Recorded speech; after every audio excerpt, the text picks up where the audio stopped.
In this episode, we consider the rush to conspiracy theories that we saw following the assassination attempt of Donald Trump. We'll discuss whether companies should be allowed to keep archives of so much data about us and on us and from our activities after a second huge data breach from AT&T. And we'll react to the record-breaking heat being seen across large parts of the U.S. and also discuss how extreme weather like this and the trends of extreme weather are really starting to add up as far as the costs, that they have on us as a society and individuals.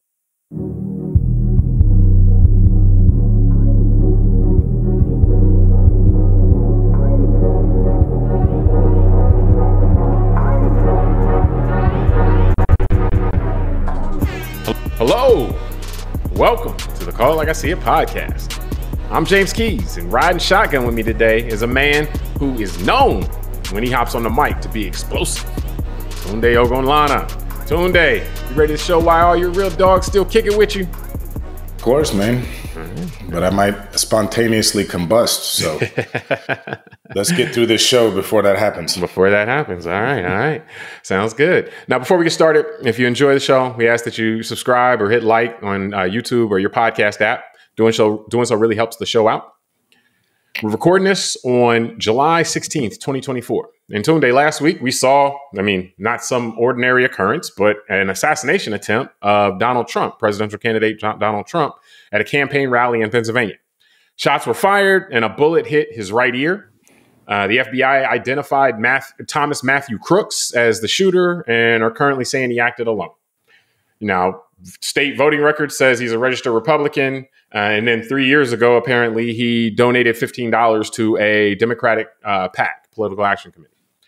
But that and whatever else the coming investigation, will end up turning up may just be the boring stuff, because what really seemed to capture attention since right after the shooting was whether this was a deep state plot or whether this was a false flag event by the Trump campaign or other unsupported conclusions that, depending on who's saying it and who's listening to it, conveniently likely will reaffirm whatever your belief about our politics or about Donald Trump or about Joe Biden or whatever. Just reaffirm that anyway.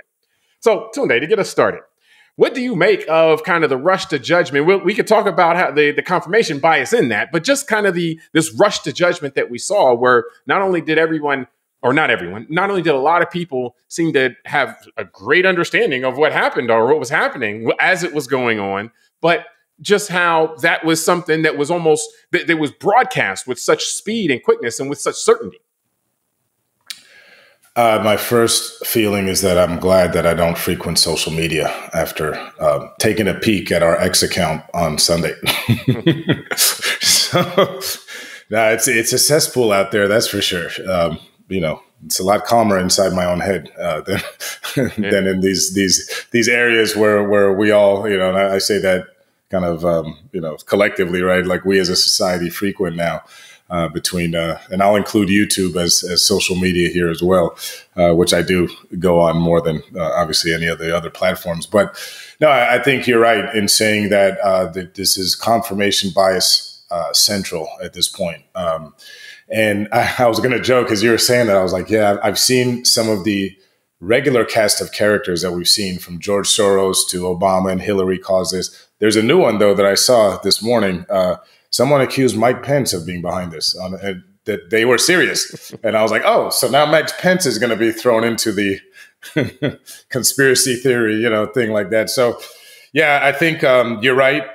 From the immediate reactions we saw on kind of, let's just pick the two extremes, one being that it was a false flag operation by former President Trump, his campaign, or to garner sympathy or show how strong he is and all that. And the other extreme would be that this was Joe Biden personally ordered a hit on Donald Trump. And so I think if we look at maybe those as the bookends, then you can bring in the other theories in between them. And I think what you started out with is exactly the facts that we know now. Is this is a 20-year-old man who registered as a Republican. He gave a little bit of money to some Democratic PAC, and he got, this gun from his dad. And right now, that's kind of all we know. And I've seen some interviews with old classmates of his, and that's it. So, with the absence of information, human beings are creating Fill the void. Fill the void. So filling the void with their own silos of information. Yeah. Here we are again. Filling the void. Like I said, people aren't filling the void with things that contradict their kind of positioning and beliefs on this. It's always something that conveniently lines up. I've seen that it was Mossad and the Jews. Then I see, like we were joking privately, I saw people already blaming the DEI, and apparently all I saw was white Secret Service agents, but I've seen people on serious shows blaming minorities. So it's the same. Yeah. Here we are. I mean, no, it's like, to me, actually, I think that this might strike us in a certain way, and just saying, like, what struck me when as this was unfolding was just that it was almost like there was an expectation that, hey, what do you think about this? And it's like, well, what is there to think so far? Right? We don't know much yet. Like in order, at least, in my mindset, in order to really start putting together some thoughts about it, I'd like to know a little more. But that wasn't really what was happening when, people asked me what I thought about it or anything like that. It was like, all right, well, I'm supposed to have a fully formed opinion on this and go forward. And then, you look around and it's like, okay, yeah, the reason for that expectation is because that's what's happened. That's what's proliferating, whether it be in conversations. And so what this reminded me of, this is kind of just normal human stuff. But instead of, like Ben Affleck and Jennifer Lopez, we're talking about, politics. We're talking about, presidential, candidates, attempted assassinations and so forth. Instead of, it's gossip. Instead of, oh, this is why Ben Affleck and Jennifer Lopez are getting a divorce. It's like, oh, hey, this is what happened here with this shooting, and so forth. And so I think this is kind of just us as humans, how we process things. It reminds me of, in books that we've talked about and so forth, and the development of human language and how it was tied. I think this was in Sapiens, tied to gossip being a big reason why humans, develop language, human beings develop language, and still how much of communication between humans takes place as gossip. And so we have different words for it in the political context and in the newsy context, but it just really struck me as a lot of gossip. And just like, okay, yeah, something happened. And then people immediately go into their circles and their corners and start gossiping about it, and then it's like, it strikes us a little differently when we're talking about like a quote unquote news event, but it really resembles that. And if you look at it in that context, it kind of makes sense. It's like, okay, yeah, nobody knows what's happening inside, Jennifer Lopez and Ben Affleck's home as far as why exactly they're doing this and doing that. But you can go at a grocery store and look at all the tabloid magazines, and they'll have all this exclusive this and all this information about it. And it's like, all right, yeah, I guess that's kind of what we do, So, so in that case, it didn't surprise me as much once I kind of made that connection. Well, it's interesting because, I mean, you're absolutely right. I mean, that the book Sapiens, I think, was profound in many ways, but one of them was that gossip appears to have been necessary for human survival and evolution. And the development of larger societies. Once you get societies larger than 50 or 100 or 150 people, gossip is a big part of being able to hold a society like that together. Yeah, and so it's part of our programming in a sense. And that's why, to me, it's an interesting tie-in to something like where technology has taken our society and given us the ability to do things like social media and all that, because you make a great point. I mean, I think about this sometimes when I go grocery shopping. They still have the National Enquirer and certain of these tabloid magazines and publications on the shelves of the grocery store I go to. Yeah. And it's a good reminder when I'm there about this is how it used to be. You used to it was the ability to get these fringe kind of conspiracies and all these things was limited on a day-to-day scope for most people, because you didn't have that stuff in your face all the time, all day. And you could choose or not to choose when you're in that line. Sometimes you pick it up and look, but then you put it down. You don't necessarily buy it and you leave the grocery store. It had less control over you in the way that I think I see where you're going, as far as the way social media actually does exert a level of control over you, as has been said. Yeah, well, and it's because it's just, and it's not just, I don't want to just beat up social media anymore. It's like I can take my phone out of my pocket and look at this information and all this, like I said, extremes, right? From a false flag accusation to it was the current president who ordered it personally, from the Oval Office type of thing, right? And then I can turn on my cable news. And that's what I mean. It was a very prominent cable news show where I saw the guy saying it was DEI's fault. And then, so it's just like we're inundated with gossip. and in and it almost what has gets become lost in kind of gossip is facts. It's become the expectation also as well. Like it's like because remember as far as conspiracy theories and so forth, this was you'd have sitting members of Congress that were out here pushing a lot of the conspiracy theories, and so it wasn't like it was just irresponsible people out there doing it. It's news programs. It's like if you want attention from people, you're not going to be able, like, especially if you have a news station that plays 24 hours, you got to come up with ways to engage people and so forth. And this is how you engage people. Just reiterating the facts and saying, we don't know that much and yada, yada, yada is boring. And so it's almost like it brings me back to the Roger Ailes comment, as far as that people want to feel informed more than they want to be informed. And I mean, that, and I'm sure he's not the first person who came up with that, but to put that in the context of modern media, it really does hit home in terms of, like, wow, like, yes, as long as that gets into the idea of confirmation bias and the different silos that people can engage with, because, they will like, hey, I want to feel informed and I want the things that I'm being told to make me feel like to confirm what I already think, to make me feel good about it. And so, and I think the kind of like the other thing I'll say to just reminded me of was the fire hose of falsehood, which was the propaganda model that was really laid out by the Rand Institute. We've referenced it several times over the years, but we talked about it in depth a few years ago, and talking about how being first was so important in terms of people's perception of truth. And so whatever people hear first, whether that's objectively true or not, isn't that important. If they hear it first and then they hear it again, because of certain biases like familiarity bias and so forth, it becomes true in their mind, even if it gets refuted later or anything like that. So what you end up having is this rush when an event happens to quote unquote frame a narrative, but you're really actually framing what people will take away as the objective truth. And so it makes sense in that sense that people who understand that and understand that this is how the perceptions of people will be locked in.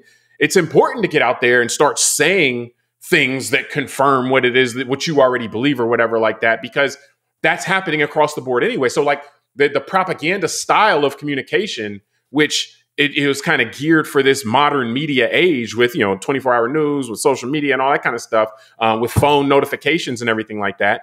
It's like, this is the way that many people, most of us, in fact, will learn about and come to have our understandings of what's going on. And I mean, the question that this brings to me, and I'll throw it to you, is, are you concerned at a certain point that we get to a point that with events like this, whatever ends up being the actual fact won't really matter? Because, by the time, it takes a while, what is it? The lies can get around the world 2 or 3 times before, the truth can get its pants on. Like the the made up stuff, or the stuff that people just come out with, will always be first and will always be repeated several times before the truth can catch up, because the truth takes time to figure it out. So are we going to get to a point where the truth with a lot of these things doesn't even matter? Like people are over it by the time the truth comes out. Yeah, I think and to a certain extent, we're already there, unfortunately. Yeah. And it's funny you went there with the fire hose of falsehoods, because in my notes, actually, I wrote down the Russification of American society. Yeah. And I don't mean that to pick on Russia in that way, right? Like, well, no, according to Rand, they're the ones that came up with this fire hose. And just briefly, the fire hose of falsehood was a propaganda model. Like the old propaganda models required the state or whoever was trying to control the perceptions of people to control all sources of information. The fire hose of falsehood model doesn't require you to control all sources of information. And so it's more geared for a 21st century media environment, when even if, you have state-run media and everything, it's just difficult to control all sources of media. So how can you then, put forth propaganda to influence a population and control a population? And so, and we'll have that, I'll reference it again in our show notes, so people can check it out, because it's really interesting in terms of breaking down how that happened and how that works in kind of a modern media. And Russia kind of was the one, according to Rand at least, that kind of innovated that. Yeah, and it's actually an interesting contrast, because that's been what we've always been taught to fear, the totalitarian government that's going to have a one kind of message propaganda. But I think what we're identifying, and it's not that we're identifying it now, but many people have identified this already, but the idea of now we just have fractured information resources, which is probably a lot harder for one big bad boogeyman to control But what's happening, and like we've talked about already in this discussion, our brains are already wired to gossip and to have all these different nodes of connection and looking for information. And now we have platforms and technology that allow that. And to your point, it allows lies to travel much faster than the truth, because right now, you know, the authorities and the people that are serious are still investigating what happened. Like, they don't have a motive yet. They don't have a motive yet. And so in terms of that, it's based on kind of evidence and sustainable, or things that you can substantiate. Like, they don't have that yet. But everybody else does. Everybody else has a motive. And that's the problem, is that and that's look, this way it reminds me a little bit of when the bridge collapsed in Baltimore, right? And everybody had an answer before the investigation was done to find out that a container ship hit a bridge and it knocked it down. But remember, it was DEI's fault. It was everyone else's fault. And it's just everything. I mean, we can go to the Taylor Swift Super Bowl conspiracy stuff. Somehow stuff gets out there, and there's a certain percentage of our population that just will say, yeah, that's true, without really having facts to back it up. It's just confirmation bias. But one of the things I wanted to make sure that it kind of pivot to as well in this discussion is also, you know, we can't ignore the backdrop of the culture that this is permeated against. And I want to be very careful and nuanced here, at least try to be, because I think that, you know, we can have someone like this young man who maybe it ends up being that he was a lone wolf. He was just a disturbed young kid, 20 years old, and he decided he had to become a hero for some reason, and he wanted to assassinate a president. And that reminds me, or he had mental health issues. Like, remember, I was reminded watching just some of the stuff since this happened with President Trump, former President Trump. John Hinckley, who tried to assassinate Ronald Reagan, you know, apparently he did it because he was trying to impress Jodie Foster. You know, he was crazy. So sometimes people are, you know, just disturbed and they do things like this. But I couldn't help but see some of the debates online about trying to compare rhetoric on both sides. You know, the Democrats say this and the Republicans say this. And again, I think this is where we just need to be honest and say, you know, yes, is there tough rhetoric in politics? Yes. But it's like how I've seen recently people of prominence in politics trying to compare, like the 2016 election when Hillary Clinton, after her loss, questioned about the Russian influence and all that, even though she did concede that she lost that election, to the attack on our electoral system by former President Trump after he lost, and for 4 years continued to lie and not accept that he lost that race. And those two aren't comparable to me. And the comparison of someone calling Trump a fascist or something like that, or saying that, you know, he's going to be a dictator, compared to what we've seen. I went back and looked, you know, there were breakdowns done by this in the 2022 midterm elections. There are 104 ads created by MAGA candidates. And I'm going to separate MAGA from Republicans. And those 104 videos, you know, there's stats out there, and we'll have them in the show notes. How many of them had guns in the videos, you know, threatening other Republicans, going, you know, the famous one, Eric Greitens, who was running, I believe, as a governor of Ohio, had a thing with the going rhino hunting, rhino being Republicans in name only. So it's like, this is also, we can't deny there's a culture on the right of violence and of wanting to show yourself as tough. And remember, we talked about with guns. I mean, like, it's and interestingly enough, I mean, that was something I thought that was underplayed here, which the point you just made was that violence towards other Republicans. That was kind of like, it's violence towards Democrats a lot of times as well, but there's a thing of, hey, Republicans who we don't agree with, we need to go, quote unquote, rhino hunting, or, you know, we got the crosshairs and stuff like that. That I thought was that I didn't see a bunch of conspiracy theories about that one. That was, I guess, but again, that didn't, and there weren't enough people whose biases that would confirm, apparently, that that didn't pop out there. And so a lot of these things end up becoming, they say more about the speaker or the consumer of the information really than anything else, because not all of it, other than the substantiated information, it's all unfounded at this point. It's not being supported by evidence. So, I mean, hey, once people start having evidence behind this stuff, I'd like to look at it more closely. But whatever you are gravitating towards at this point, if it's all unsubstantiated, really says more about the person who is consuming it and saying, yeah, I want more of this. I want more of this, because that's really saying, hey, where you are. Like, to a hammer, everything looks like a nail. Well, to a partisan, everything here is partisan. So if you're a person who is defined by partisanship and everything, you look at political conflict, so not in the terms of, American or American first or Constitution or anything, but you look at it in terms of my party, then you will see this and you will gravitate towards conspiracy theories or unsubstantiated messages that make this about partisanship. And so, or if you're, if you're a victimization type person, you're just like, oh, well, I'm a victim, everything, woe is me, everything like that. So that's something I wanted to make sure I got to that before. I know we're going to move on here in a second, but because we live in this choose your own adventure kind of reality from a preliminary information standpoint. And again, the follow-up information as far as what actually was discovered, a lot of times, never really makes it that prominently or broadly.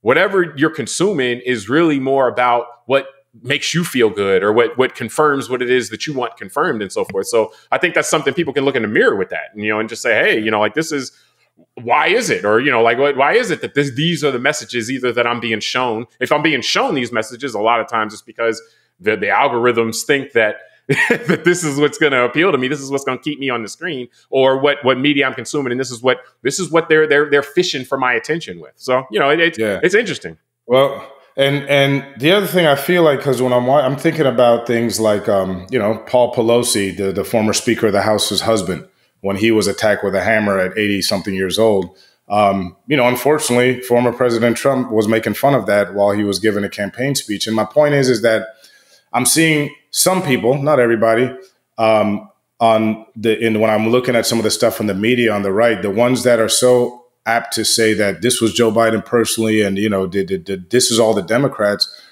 And it's just interesting to see the landscape of our political leadership, and that's why I'm going to default to MAGA here and not blame all Republicans in the Republican Party, because I haven't seen, and I'm not a Democrat. That's why it's interesting for me to watch this kind of from the outside. Just to be clear, real quick, I'm going to let you get this out, but you're talking about blame for what we're talking about, the post shoot, not blaming for the shooting, but for the way things unfolded afterwards in terms of the information ecosystem. Well, some people are even blaming the shooting on, Well, no, but I'm saying in terms of the messaging and so forth. But go ahead. Yeah, the messaging for sure. And the thing is that, but it's also how we've gotten here. I was looking at, this has happened like a week ago.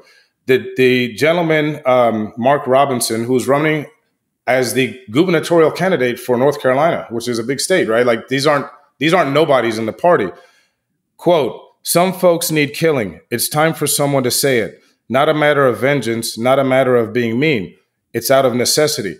Remember when Ron DeSantis, our governor in Florida, was running for president, what did he say he was going to do on day one if he won the presidency? Slit some throats. He goes, "I'm going to slit the throats of the federal workforce." Yeah. There's always, that's what I'm saying. That's why I went back to the 22 election and how many ads had firearms, had the pictures of people in crosshairs, all that kind of stuff, is because there's a culture of violence on the right now. Maybe that wasn't the case 10, 15 years ago, but it is right now. And I'm not blaming President Trump for this personally. I'm not blaming that this kid did it because of that. But I'm saying that you're pointing it out. We can't not talk about that and be honest in this conversation. No, That's it's a fair point. And really, I think to say it a little more specifically, there's a culture of violence that is like, because you could probably find a culture of violence in a lot of different circles, but this is one that, to your point, it's embraced at the higher levels of leadership. Correct. Yeah, that's a better way to put it. Yes, of course, there are violent people on the left, the Democratic Party that would do extreme. There's violent people things, everywhere. Like violent people is not a partisan thing. That's something that ideally in a society like ours that's supposed to do politics separate from violence, the goal of the leadership would be to keep the violence out of the politics. Politics by another means. War is politics by another means. So the goal would be for leadership to keep the violence out if you want to have more of a civilized approach to politics. What happened? This is kind of the default to a lot of times in human history where politics and violence haven't been kept separate. And so that's the concern that we would not want to slip into, and why violent messages from leadership should be rejected by people of all stripes. Because again, the goal of a constitutional system is there's no violence written into the Constitution. The point is to have debate, to be able to do all that stuff, and to keep the violence out. So, no, I think that's a good point. I'll just finish on this because I appreciate you kind of clarifying that, because that's really the point I was trying to make as well. And I guess, let me say it this way, even for the audience, I'm 46 years old. You're right. This isn't the first time in human history this has happened. But as an American, this last kind of 8 years of my life has been the first time that I've seen political leaders in our country that have endorsed violence. I mean, that's what I'm saying. When people do campaign ads where they're kicking in a door and they have, a Mossberg shotgun with, deer slugs in it, and they're saying, I'm going rhino hunting, that they want to go hunt people in their own party, other human beings, they can say they're joking all they want. But if 1% of the U.S. population is unstable and takes that serious, we got 300 plus million people in this country. That's 3 million people that'll be running around thinking that they got instruction by their political leaders to go behave like that. Yeah. And, I would like to see, hopefully out of this, maybe cooler heads prevail at the leadership level. And I guess let's see, it's too soon to say, but let's see how it plays out. Has to go beyond saying, and you've seen this from some of the leadership in various places in the country saying, hey, we got to turn down the temperature and so forth. And that's a fair message. But that message applies more to people who have been using violent rhetoric. What I mean. You can say that everybody needs to turn it down, but when you say that, you're really talking about the people who have been using violence in their rhetoric or embracing it. Like if you have a married couple and one of them's cheating and one of them isn't, and they say, yeah, we both need to make sure we're faithful. Well, the person who's faithful already is not the person that needs to take heed to that message to the same degree as the person who's cheating. And so that's when you both side things, like where you're coming from matters in that standpoint. But it's the gaslighting of all lives matter. Yeah. Right. Yeah. It's just saying, I'm not even going to pretend to acknowledge that, there's something else going on here. I'm just going to come back with this. Yeah. No, I mean, that's a fair point, because it's like, well, yeah, Black Lives Matter did not mean that other lives don't. Yeah. Correct. It's been like, oh, yeah, we're going to obscure that, and then also All Lives Matter overlooks the fact that the lives that were appearing to be under assault at a pace that was not commensurate with the percentages. Washes the whole thing over. Yeah, exactly. It's like, well, hold on. We look like we have a specific problem here. Let's ignore that specific problem. Yeah, and that's the way people are whitewashing the whole political violence message. Yeah, and try to look at it from a holistic and not actually where you have like, hey, we have an infection in our arm, but hey, let's just let's treat the whole body. And it's like, well, hold up, but we got actually something here. So, but nonetheless, we can close this topic up from here. We appreciate everybody for joining us on this episode of Call Like I See It. This is topic 1. We'll have 2 other topics today, so please stick around for that, and we'll see you there.